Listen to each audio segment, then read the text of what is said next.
The Disowned Heiress Part 2. The moment Victoria opened the first folder, I knew something was wrong, very wrong.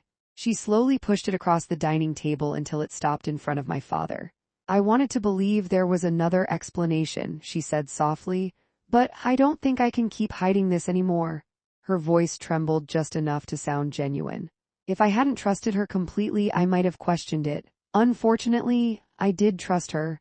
My father looked at the documents. His relaxed expression slowly disappeared, his brows furrowed. What is this? Victoria lowered her head. I found these by accident while cleaning Sophia's study.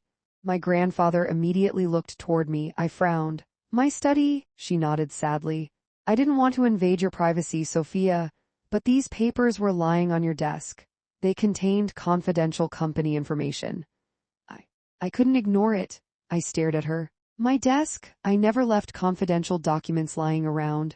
Never. That had been one of the first lessons my grandfather taught me. Yet, there they were, printed, organized, highlighted. Almost as if someone wanted people to find them. My father continued reading. His face became darker with every page. What exactly am I looking at? Victoria took a deep breath. Company reports? Internal financial information? Future project plans? And, she hesitated, records showing those files were sent to an outside email. The dining room became silent. My heart skipped a beat. I never sent anything?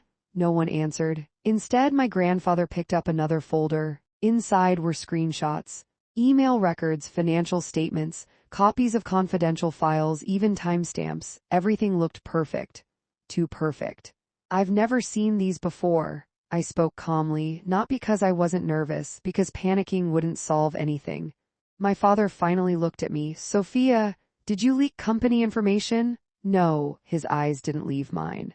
Think carefully before answering. I already have. I didn't leak anything. Victoria sighed. I knew you would deny it. I turned toward her, because I didn't do it.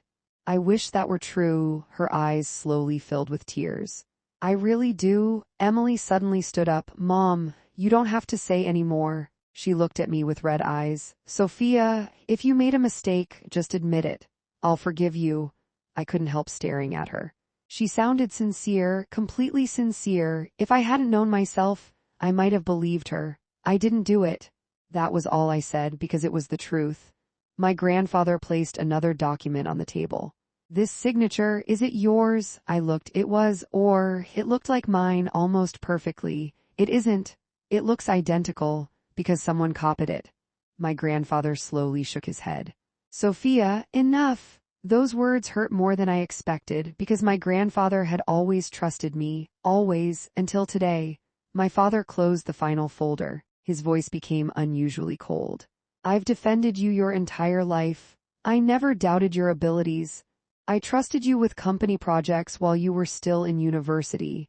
And this, he tapped the folder, is how you repay that trust. I wanted to laugh. Not because anything was funny, because the situation felt unreal. I had spent years working until midnight, years sacrificing everything, years preparing to inherit Sinclair Group. Why would I destroy the very company I had worked so hard to protect? It made no sense. I didn't do it. I repeated, for the third time. Victoria quietly wiped away a tear. I hoped you would tell the truth, but she lowered her eyes. I understand. My father stood. So do I. He looked toward the butler. Ask legal to prepare the necessary documents. The old butler hesitated. Sir, now, yes, sir.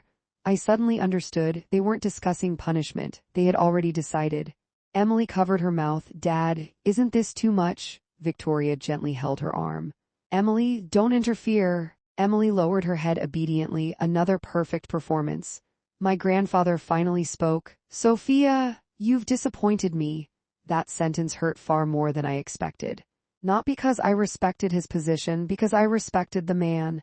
He had taught me everything. Negotiation, discipline, responsibility, integrity. Now, he believed I had none of them.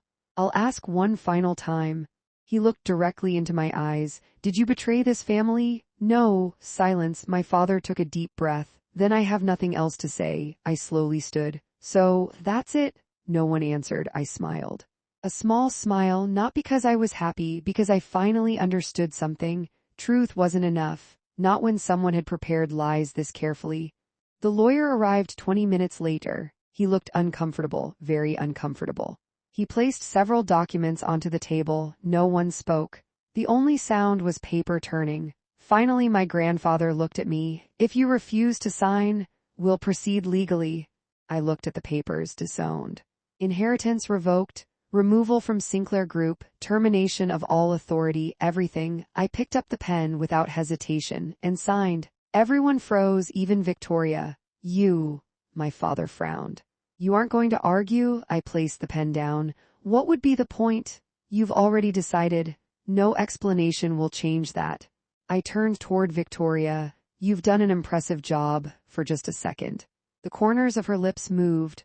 Only slightly. No one else noticed. I did. That single expression confirmed everything.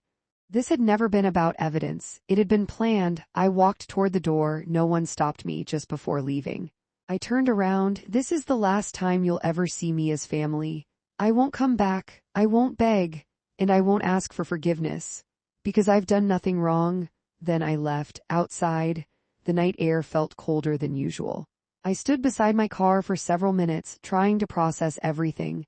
My phone vibrated. Bank notification. Account access suspended. Card frozen. Second notification. Corporate access revoked. Third notification. Company vehicle authorization canceled. I looked at the screen, then laughed quietly. They really had prepared everything. I drove to the nearest luxury hotel, walked inside, requested a room. The receptionist smiled politely. Your card, please. I handed it over. She inserted it into the machine. A few seconds later, I'm sorry. The transaction was declined. Would you like to try another card? I already knew the answer. Still, I tried 2 more. Both failed. As I walked back outside, I finally realized something. They expected me to panic, to cry, to return home, to beg. Unfortunately, they had misunderstood me completely. Most people believed elite schools existed only to teach business. They were wrong. The real value was the people, connections, not friendships, connections. Friends help because they care. Connections help because it benefits them. And in business, that relationship lasts much longer. I opened my contacts, scrolled for several seconds, then pressed one name, Daniel Brooks, former classmate, now owner of a successful software company. The phone rang twice, 3 times, then connected. Sophia, I need your apartment. He didn't ask why, didn't ask questions, just replied, the guard has a spare key. Tell him I sent you. I'll text you the address. I also need a laptop. I'll bring one. The call ended. 42 seconds, that was all. Business relationships. Simple, efficient, reliable. An hour later, I unlocked the apartment door. It wasn't huge, but it was quiet. Exactly what I needed.